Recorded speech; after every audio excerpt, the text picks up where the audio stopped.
नमस्कार, मैं प्रयाग न्यूज़ के लिए सूरज कुकरेती और आज ग्राम कीच विकासखंड द्वारिखाल और यहाँ पर धार्मिक समागम भगवान शिव की आशुतोष की आराधना की जा रही है। और कोठारी बंधु ने अपने पूज्य पिता श्री देवी प्रसाद कोठारी जी की स्मृति में, जो आचार्य थे, विद्वान मनीषी थे, और उनकी सोच के अनुरूप यहाँ पर धार्मिक कार्यक्रम संपन्न किया जा रहा है। और आज इस धार्मिक कार्यक्रम में विशिष्ट कार्य हुआ है और एक कार्य संपन्न हुआ है।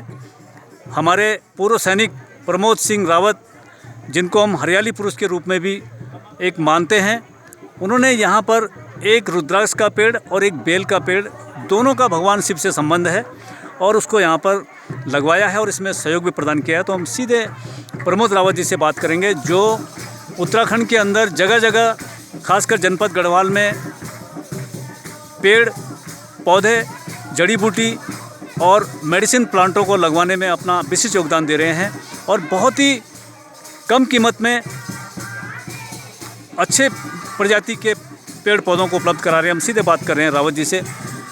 प्रमोद जी, आपका बहुत बहुत स्वागत है। आप कोटद्वार से यहाँ पर आए हैं और इस धार्मिक कार्यक्रम में धार्मिक कार्यक्रम में आपने शिरकत की है, और आपके माध्यम से यहाँ पर एक रुद्राक्ष का पेड़ और एक बेल का पेड़ भी लगा है।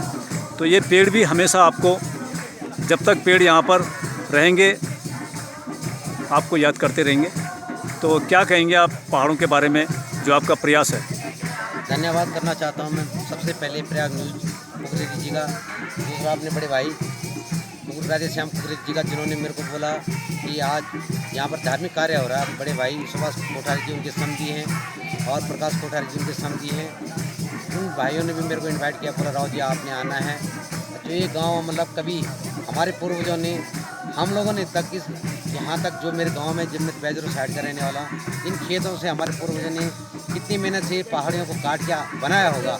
आज मेरे को बड़ा अफसोस हो रहा है, दुख हो रहा है कि जो कितने अच्छे आबाद खेत हैं, हम यहाँ से जाके कोटद्वार में 2-2 विश्वों में बसे हुए हैं। दुर्भाग्य है हमारे सरकार का, हमारे लोगों का। एक हमारे यहाँ चकबंदी होती और कुछ सरकार का पलायन होता, जैसे हिमाचल आज डेवलप किया।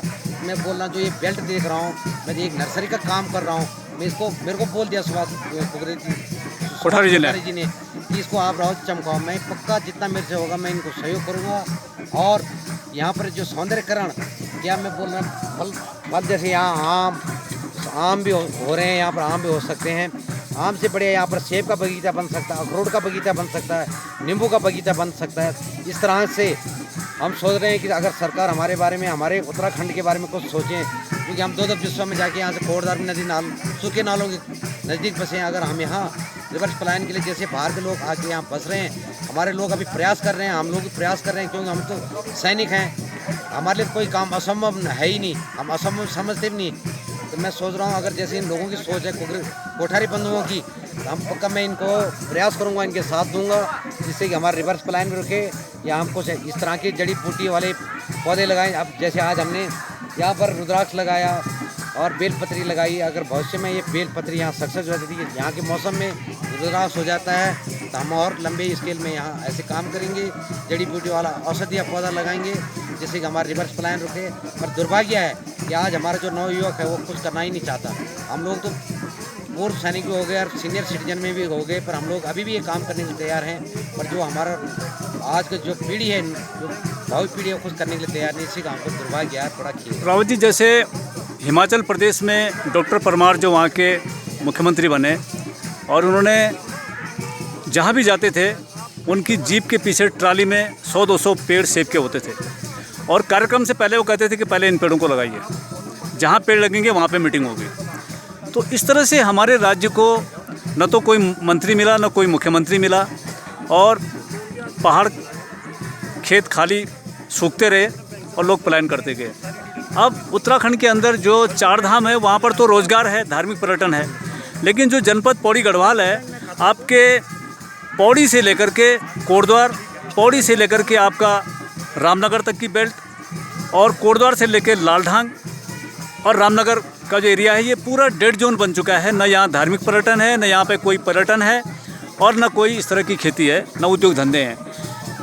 क्या कहेंगे इस पर आप? जबकि हमारे पास कई ऐसे स्पॉट हैं, कई ऐसे तीर्थ स्थल हैं कि जिनको अगर विकास किया जाए तो बहुत बेहतर रूप में धार्मिक पर्यटन भी बढ़ सकता है। जी, एक्चुअल में उत्तराखंड को बने हुए 24 साल हो गए, पर यहाँ के जो नेता बने उनकी कोई सोच बनी नहीं कि हम कैसे अपना पलायन रोके। जब से उत्तराखंड बना इससे ज़्यादा पलायन शुरू हो गया। पर अभी हमारे बीच से हमारे भाई अनिल बनोली सांसद बने हैं, हमको उम्मीद है कि वो कुछ करेंगे जैसी उनकी सोच है। अभी उन्होंने जब सांसद बनने से पहले जब वो हमारे कोटद्वार में आए थे तो उनकी जो ड्रीम प्रोजेक्ट है, आफ्टर जीतने के बाद भी हमारे कोटद्वार में आए तो उन्होंने झंडा चौक में जो उनकी वो सभा हुई थी, उन्होंने जो सोच रखी है, जो विचार रखा है, तो हमको उम्मीद है कि 5 साल की कार्य उन्होंने कहा था करुणाश्रम का मैं अयोध्या की तर्ज पर विकास करूंगा। हाँ। तो आपको पता है कि अयोध्या में 3 अरब रुपए जो हैं भगवान श्री राम के मंदिर में चढ़ावा आ चुका है, दान पात्र में दान हो चुका वहाँ पर, और अयोध्या का पूरा 60 किलोमीटर का एरिया चमक गया है। इतना डेवलपमेंट वहाँ हो रहा है, एयरपोर्ट वहाँ बना है। अगर बनोली जी इस करुणाश्रम के डेवलपमेंट में अगर योगदान देते हैं, अयोध्या की तर्ज पर चमकाते हैं, तो फिर तो करुणाश्रम जो है एक बहुत विश्वविख्यात स्थल बन जाएगा, तीर्थ बन जाएगा। एक्चुअली में हमको विश्वास है कि अनिल बलूनी जी करेंगे, क्योंकि जो हमारा भारतवर्ष देश का नाम है वो हमारे जन्मभूमि जो कर्म भूमि हमारी कोटद्वार है, भरत जी के नाम से पड़ा है, वही उसी के नाम से आज भारत पड़ा हुआ है। तो हमारे साथ में अच्छे बुद्धिजीवी हो रखे हैं।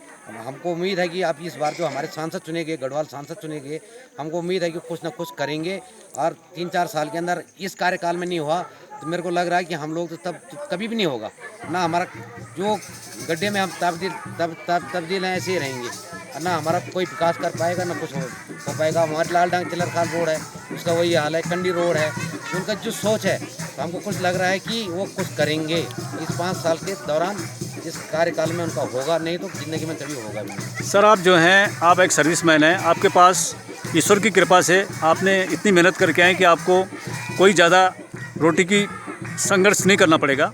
लेकिन मेरा आपसे एक अनुरोध है कि पूर्व सैनिक संगठन बहुत बड़ी ताकत रखता है उत्तराखंड के अंदर, और गढ़वाल जो जनपद है ये बहुत ज़्यादा पलायन का शिकार है, खासकर पौड़ी गढ़वाल। यहाँ पे कोई भी पर्यटन नहीं है, न तो तीर्थाटन है, ना टूरिज्म है, न यहाँ पे कोई उद्योग धंधे हैं। लेकिन हमारे पास भी जो है बहुत अच्छे तीर्थ हैं, करुणाश्रम है, आपका दुर्गा देवी है, ताड़केश्वर महादेव है, बंजा देवी है, दीवा देवी है, उल्खागढ़ी है, इतने स्थल हैं। अगर इस पर भी एक धार्मिक एक क्या कहते हैं सर्किट बनाया जाए, इसमें एक कॉरिडोर अगर इसका बने तो यहाँ भी लाखों करोड़ों की संख्या में यात्री आ सकते हैं। क्या कहना है इस पर आपका? आप जो बात बोल रहे हो सही बात है, मतलब अगर करने वाला होगा तो करने वाले के लिए कोई काम की कमी नहीं। जैसे अब हमारा अगर करुणाश्रम का विकास हो जाएगा, हमारे जैसे आप दुर्गा देवी का हो जाएगा, ताड़केश्वर महादेव का हो जाएगा, तो हमारे जो पहाड़ के लोग हैं, बच्चे हैं, जो वो भैरवगढ़ी है, भैरवगढ़ी है जी, तो लोगों का पलायन रुकेगा, लोगों को रोजगार मिलेगा।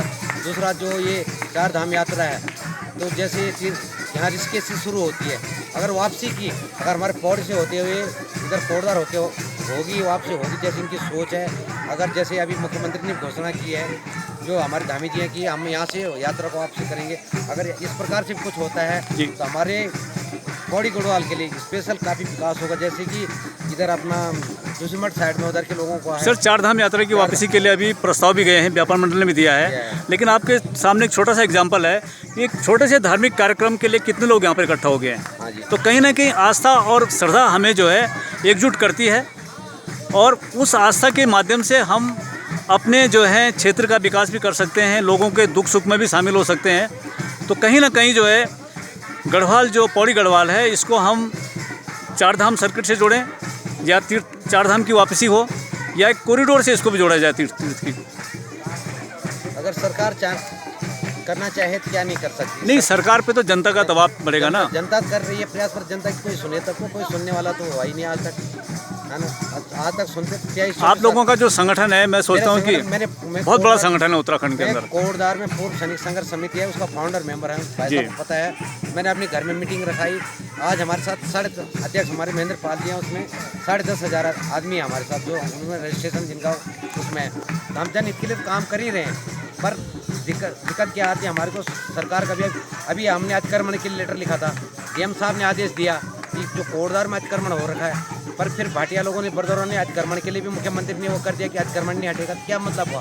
जब कोर्ट ने आदेश दे रखा है, एक डीएम साहब आदेश दे रहे हैं, दुर्भाग्य वही है वहीं पर वहाँ पर जहाँ की जनहित का काम होना चाहिए, वहाँ जनहित का काम नहीं हो रहा। मेरे को लग रहा है कि कोटद्वार के व्यापारियों ने अतिक्रमण जो चिन्हित किया गया था टूटने का, उस पर उसका विरोध किया शायद, उसका विरोध क्या किया? मुख्यमंत्री के पास गए थे लोग। मुख्यमंत्री के पास गया, मुख्यमंत्री ने उनका समर्थन कर दिया। जबकि मुख्यमंत्री ने एक जनप्रतिनिधि है, कोर्ट ने जब क्लियर कट आदेश दे रखा कि जो आपका क्या नाम है अतिक्रमण हो रखा है वो हटना चाहिए, जी, डीएम जी। साहब का आदेश है, तो एक अधिकारी जब दे रहे हैं, दुर्भाग्य हमारे ये है कि जो हमारे जनप्रतिनिधि है वो अपने वोट बैंक के चक्कर में कुछ भी करने के लिए तैयार है। तो ये थे हमारे साथ में प्रमोद रावत जी, जो नर्सरी के कार्य से जुड़े हैं और उनका उद्देश्य है कि हमारे पहाड़ का कोई ऐसा खेत खाली नहीं रहे जिसमें हमारे फलदार वृक्ष, मेडिसिन प्लांट और तमाम, जिससे हमारे युवाओं को, आज की पीढ़ी को रोज़गार भी मिले।